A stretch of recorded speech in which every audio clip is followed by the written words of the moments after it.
বেসরকারি নার্সিং কলেজে ভর্তি হয়ে নিজের জীবন ভবিষ্যৎ বরবাদ করো না এবং বাবা মায়ের জমা পুঁজি জমানো 10-12 লাখ টাকা বা 8 লাখ টাকা নষ্ট করো না এবং নিজেদের বাড়ি বন্ধক দিয়ে জমি বিক্রি করে ওই নার্সিং পড়ার যে এখন নতুন হুজুগ উঠেছে সেই হুজুগে তোমরা মেতে উঠো না। এই জন্যই আমার এই বার্তা যে তোমরা যারা এবারে BSc nursing joint entrance JENPAS দিয়েছিলে ইউজি এবং জিএনএম জয়েন্ট এন্ট্রান্স দিয়েছো, তারা যদি অসফলও হয়েও থাকো, এবছরে কাট অফ প্রচুর হাই গেছে, কারণ নিটের কাট অফ হাই গেছে। যে মেয়েরা আগে ইঞ্জিনিয়ারিং পড়তে যেত তারা ইঞ্জিনিয়ারিং না পড়ে বর্তমানে তারাও জেন পাস ইউজি মানে বিএসসি নার্সিং এর জয়েন্ট এন্ট্রান্স এবং জিএনএম এএনএম পড়তে আসছে। ইঞ্জিনিয়ারিং এর পুরো যে প্লেসমেন্ট তার পুরো 12টা বেজে গেছে, জানো, কোনো প্লেসমেন্ট নেই। ইভেন এমনকি আইআইটি থেকে যারা পাস করে বেরোচ্ছে তাদেরও চাকরি হচ্ছে না। ইঞ্জিনিয়ারিং এর হাল এমনই, যারা আইআইটি থেকে পাস করে বেরোচ্ছে তাদেরও চাকরি হচ্ছে না, তারাও প্লেসমেন্ট পাচ্ছে না। এটা বাস্তব, রূঢ় বাস্তব। সেই জন্য যে মেয়েরা আগে ইঞ্জিনিয়ারিং এ যেত তারা চলে এসছে বিএসসি নার্সিং এর ফিল্ডে এবং জিএনএম এর ফিল্ডে, যার জন্য নিটেও কাট অফ হাই গেছে, জেন পাস ইউজিতেও কাট অফ হাই গেছে এবং এএনএম জিএনএম এও কাট অফ হাই গেছে জয়েন্ট এন্ট্রান্সে।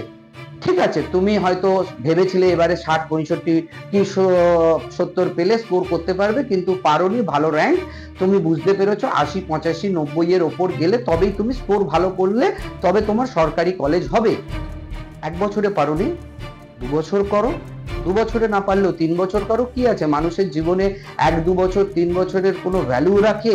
যেখানে 10-12 লাখ টাকা খরচা, তোমার বাবা সারা জীবন খেটে 10-12 লাখ টাকা 2-3 বছরে জমাতে পারবে? তোমার সারা বাড়িতে বাবা মা দুজনে মিলেও খেটে 1 বছর কি 2 বছরের মধ্যে 10-12 লাখ টাকা কি 8 লাখ টাকা জমাতে পারবে? যদি কারুর বাবা বছরে 8-12 লাখ টাকা বা 10 লাখ টাকা 15 লাখ টাকা জমাতে পারে, তারা বেসরকারি কলেজে টাকাটা ফুটিয়ে দিয়ে এসো, উড়িয়ে দিয়ে এসো, নষ্ট করে দিয়ে এসো, জলে দিয়ে এসো, টাকাটাকে বরবাদ করে দিয়ে এসো, তাদের জন্য আমার কিচ্ছু বলার নেই। তাদের জন্য জাস্ট কিছু বলার নেই। যার বাবা মা বছরে 10-12 লাখ টাকা এমনি খরচা করতে পারে তাদের জন্য এই ভিডিওটা নয়।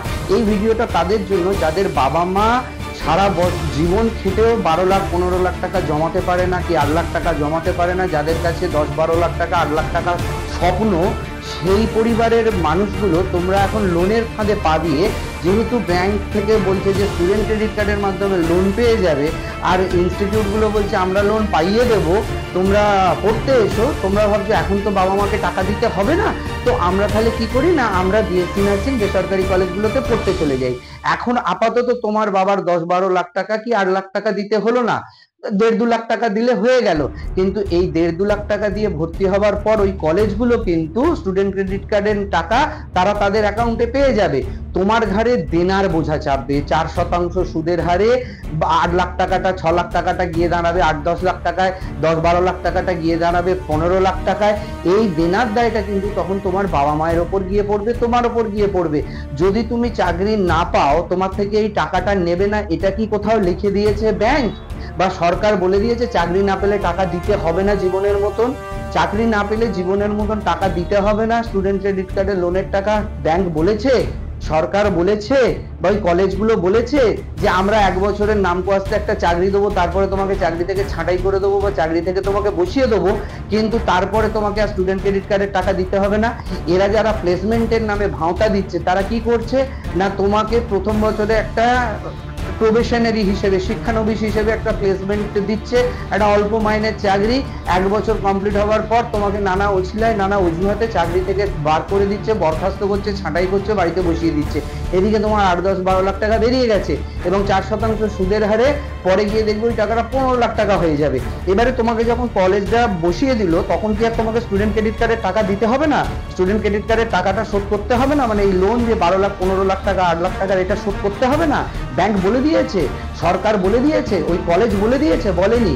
সেই জন্য তোমাদের কিন্তু ওই পরে যখন চাকরি না পেয়ে বসে থাকবে তখন তোমার বাবার রিটায়ারমেন্টের টাকা বাবার জমি বিক্রির টাকা, নয় মায়ের গয়না বিক্রির টাকা দিয়ে স্টুডেন্ট ক্রেডিট কার্ডের টাকা শোধ করতে হবে, ব্যাংকের লোন শোধ করতে হবে। আর এই কলেজগুলো কিন্তু ততদিনে তাদের টাকা বুঝে নেবে এবং তারা কিন্তু আর তোমার জন্য কোনো দিন থাকবে না। এখন রোজি রোজি তোমাকে সুন্দর সুন্দর কথা বলবে, বলবে কলেজে ভর্তি হও, আমরাই প্লেসমেন্ট করিয়ে দেবো, আমরাই লোন পাইয়ে দেবো, আমরাই স্টুডেন্ট ক্রেডিট কার্ড পাইয়ে দেবো, আমরাই লোনের টাকায় সব করিয়ে দেবো, তোমাকে লোন পাইয়ে দেবে। কিন্তু লোনের টাকাটা সুদে কি দেবে? তোমাকে কনফার্ম কি সরকারি চাকরিটা দেবে, বা তোমাকে কি শিওর চাকরি দেবে? চাকরি দিলেও সেটা কত টাকা মাইনের দেবে? সেটা কি দেবে 30-40 হাজার টাকার মাইনের চাকরি, কি 25 হাজার টাকার মাইনের চাকরি? এবং সেই চাকরিটা কি থাকবে তোমার আগামী দিনে? কারণ একটা নার্সিং কলেজ, তার যে নার্সিং হোম 400 বেডের, সেই 400 বেড 500 বেডে নার্সিং কলেজে কতগুলো নার্স লাগে? ধরে নাও 200, 400, তাহলে তার সিট কত? তার নার্সিং কলেজের সিট হচ্ছে মনে করো 60, 80, 100। তাহলে এই 80, 60, 100 সিট থেকে যদি সে প্রথম বছরের ব্যাচের স্টুডেন্টদের চাকরি দিয়ে থাকে তার কলেজেই, যারা পাস করেছে তার নার্সিং হোমেই, তাহলে 100 প্রথম বছরে, দ্বিতীয় বছরের ব্যাচের 200, তারপরের ব্যাচের 300, তারপরের ব্যাচের চতুর্থ ব্যাচের তারা যে নার্সিং কলেজ চালাবে চতুর্থ বর্ষে বা পঞ্চম বর্ষে, ষষ্ঠ বর্ষে, সেই ছেলেগুলোকে কোথায় ঢোকাবে? হয় যাদের চাকরি দিয়েছিল প্রথম বছরে তাদেরকে ছাটিয়ে দেবে, বা যাদেরকে দ্বিতীয় বছরে দিয়েছে তাদেরকে ছাড়িয়ে দেবে, ছাঁটাই করে দেবে, দিয়ে যারা নতুন ভর্তি হবে আবার তাদেরকে রাখবে। এই ছাঁটাই করা নিয়োগ করা, ছাঁটাই করা নিয়োগ করা, এই এক প্রসেস চলতে থাকবে। এই প্রসেসের মাধ্যমে তারা প্রতি বছর তাদের প্লেসমেন্ট দেখাবে, তারা প্রতি বছর 10 লাখ টাকা 20 লাখ টাকা করে নিয়ে স্টুডেন্ট ভর্তি করবে, 8-9 লাখ টাকা করে স্টুডেন্ট ভর্তি করবে। তার টাকা থেকেই তাকে হয়তো 50,000 1 লাখ টাকার মাইনে দেবে এক বছর, দিয়ে তাকে বাড়ি পাঠিয়ে দেবে। আমি 10 লাখ টাকা দিয়ে একটা স্টুডেন্ট নিলাম, আমি 10 লাখ টাকা দিয়ে একটা স্টুডেন্ট নিলাম, নিয়ে আমি তাকে যদি 1 বছর চাকরি দিয়ে 1 লাখ টাকা পেমেন্ট করে দিই, আমার 9 লাখ টাকা রয়ে গেল। 1 বছর বাদে তাকে তাড়িয়ে দিলাম, আবার একটা 10 লাখকে নিয়ে এলাম, আবার তাকে চাকরি দিলাম, আবার তাকে তাড়িয়ে দিলাম। এরকম করেই ক্রম পর্যায়ে তারা কিন্তু 9 লাখ টাকা 10 লাখ টাকা করে তাদের লাভ থাকবে। আর তারা তোমাদের টাকাতেই তোমাদের 1 বছরের মাইনে দেবে, দিয়ে তারপরে তোমাদের ঘরে বসিয়ে দেবে। একটু খবর রাখো, একটু শুনে দেখো, বেসরকারি নার্সিং কলেজ থেকে বেরিয়ে ম্যাক্সিমাম এখন ঘরে বেকার বসে আছে। প্রথম দিকে যেমন বেসরকারি ইঞ্জিনিয়ারিং কলেজে লোনের টাকা করে এখন বাবা মাকে তাদের লোন শুধতে হচ্ছে, সেই রকম তোমাদেরও আগামী দিনে লোনের টাকা তোমাদেরই শুধতে হবে। বাবা মা বা মায়ের গয়না বিক্রি করে, বা বাবা মায়ের জমি বিক্রি করে, বা পেনশনের শেষ টাকাটা দিয়ে লোন না শোধ করলে কিন্তু ব্যাংক ছাড়বে না। কারণ ব্যাংক কোথাও বলেনি যে তুমি চাকরি না পেলে আমার লোন শোধ করবে না, বা তুমি যদি বেকার থাকো আমার লোন শোধ করতে হবে না। লোন তোমাকে শোধ করতেই হবে, এবার যত দেরি হবে তত তার উপর সুদ চাপবে। তুমি ভাবছো যে আমি 5 বছর পরে লোন শোধ করবো, করো, 15 লাখ টাকাটা 20 লাখ টাকা হবে, তুমি আর কোনো লোন নিতে পারবে না। লোন নিতে গেলে এই লোনটা তোমার মাথার উপর পড়ে থাকবে, তোমার সিভিল খারাপ হয়ে যাবে, তোমার ক্রেডিট স্কোর খারাপ হয়ে যাবে। তোমার মাথার উপর যখন একটা 15 লাখ টাকা 20 লাখ টাকার লোন চেপে আছে, তুমি সেটা শোধ করতে পারোনি, হয়তো একটা ছোটখাটো চাকরি জোগাড় করেছো, একটা বাড়ি ঘর করবে, একটা লোন নিতে গেছো, তখন কিন্তু ওই ব্যাংক বলবে তোমার তো আগে একটা লোন চলছে, তোমার আগের একটা লোন 15 লাখ টাকা 20 লাখ টাকা চলছে, তুমি তো সেটা শোধ করতে পারোনি, তাহলে তুমি নতুন লোন নিতে এসছো কি করে? আগে তুমি ওই পুরনো লোন যেটা 15 লাখ 20 লাখ টাকা নিয়ে রেখেছো ওটাকে শোধ করো, তবে তোমাকে লোন দেবো। অতএব তোমার ক্রেডিট স্কোর, সিভিল স্কোর এগুলো খারাপ হবে, এগুলো জানতে শেখো। এই যে আমাদের ক্রেডিট স্কোর, সিভিল স্কোর মানে কি? একটা মানুষ যদি একটা লোন নিয়ে থাকে, সেই লোন না শোধ করলে তাকে দ্বিতীয় লোন দেয় না। অতএব তুমি একটা ভাবছো যে আমাকে সরকার থেকে দিয়েছে ক্রেডিট, স্টুডেন্ট ক্রেডিট কার্ড, আমি ব্যাংক থেকে পেয়েছি 10-12 লাখ টাকার, আমি একটা লোন নিয়ে নিয়েছি, নিয়ে আমি পড়ে নিয়েছি, নিয়ে এবার ওই লোনটা শোধ করব না, আমি একটা ছোটখাটো চাকরি করে আমি একটা আলাদা লোন নেবো, নিয়ে আমি বাড়ি ঘর করবো বা গাড়ি কিনবো বা বাইক কিনবো, পাবে না। তোমার ক্রেডিট স্কোর, তোমার সিভিল স্কোর একদম তলানিতে গিয়ে ঠেকবে। কারণ তুমি যদি আগের লোন শোধ না করো, আগের লোন শোধ না করে নতুন করে তুমি লোন পাবে না।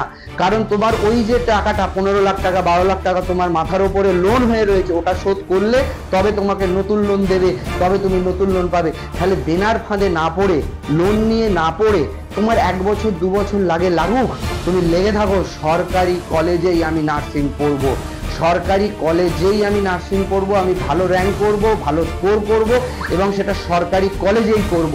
এবং তার জন্য যদি 1 বছর 2 বছর 3 বছর লাগুক, তাতে তোমার কি এমন এসে যাবে? ঘরের 10-12 লাখ টাকা বেঁচে যাবে, সুদের টাকাটা দিতে হবে না, বেঁচে যাবে, বাবা মা ঋণগ্রস্ত হবে না, বাবা মায়ের জমি জায়গা বিক্রি করতে হবে না, গয়নাগাটি বিক্রি করতে হবে না, তোমাকেও সেই লোনের টাকা শুধতে হবে না। 2 বছর 3 বছর দেরিতে কেরিয়ার শুরু করবে, আর কিন্তু একবার যখন শুরু করবে রকেটের মতন শুরু করবে, বুলেটের মতন শুরু করবে, সরকারি নার্সিং কলেজ থেকে বেরোবে সরকারি চাকরি পাবে, সরকারি নার্সিং কলেজ থেকে বেরোবে কেরিয়ারটা সুন্দর হবে। কারণ আজ পর্যন্ত তুমি একজনকে দেখাও যে সরকারি নার্সিং কলেজ থেকে পাশ করে বেরিয়ে বেকার বসে আছে, কিন্তু বেসরকারি নার্সিং কলেজ থেকে পাশ করে দেনার দায়ে ডুবে আকণ্ঠ ঋণে নিমজ্জিত হয়ে ঘরে ঘরে বাবা মায়ের গয়নাগাটি বিক্রি করে, বাবা মায়ের জমি জায়গা বিক্রি করে লোন শোধ করছে, এই নমুনা পেয়ে যাবে। ব্যাঙের ছাতার মতন এই বেসরকারি কলেজগুলো গজিয়ে উঠেছে।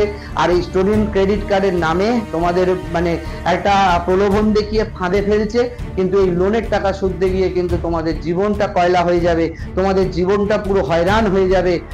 তোমরা আজকে বুঝবে না, আজকে থেকে 3 বছর পরে যারা বেসরকারি কলেজে লোন নিয়ে নার্স পড়েছো বা পড়ছো তারা বুঝবে। আজকে থেকে 3 বছর বাদে গিয়ে তোমরা বুঝবে কি করুণ পরিণতি হবে তোমাদের, কি ভয়ঙ্কর পরিণতি হবে তোমাদের, কিরকম ভাবে তোমরা ডুবে যাবে ঋণের দায়ে, দেনার দায়ে, এবং তোমরা শেষ হয়ে যাবে চারিদিক থেকে। তোমাদের বাবা মা চিন্তাগ্রস্ত, দেনার দায়গ্রস্ত হয়ে যাবে। দরকার নেই স্টুডেন্ট ক্রেডিট কার্ডের লোন নিয়ে পড়ার, দরকার নেই। ভালো করে পড়ো, সরকারি কলেজে পড়ো, সরকারি র্যাঙ্ক করো। সরকারি র্যাঙ্ক করা এমন কিছু অসম্ভব ব্যাপার নয়, 1 বছরে না হলে 2 বছরে হবে, 2 বছরে না হলে 3 বছরে হবে। কিন্তু বেসরকারি কলেজের ফাঁদে পা দিও না, বেসরকারি কলেজে পড়ো না, তাহলে কিন্তু ধনে প্রাণে মারা যাবে। চাকরি তো পাবেই না, উল্টে মাথায় দেনার দায় ডুবে যাবে। চাকরি তো পাবেই না, উল্টে মাথায় দেনায় ডুবে যাবে, নিজের ঘটিবাটি বিক্রি হয়ে যাবে স্টুডেন্ট ক্রেডিট কার্ডের টাকা শোধ করতে গিয়ে, লোন শোধ করতে গিয়ে। অতএব খবরদার ওই ফাঁদে পা দিয়ে নার্সিং পড়তে যেও না।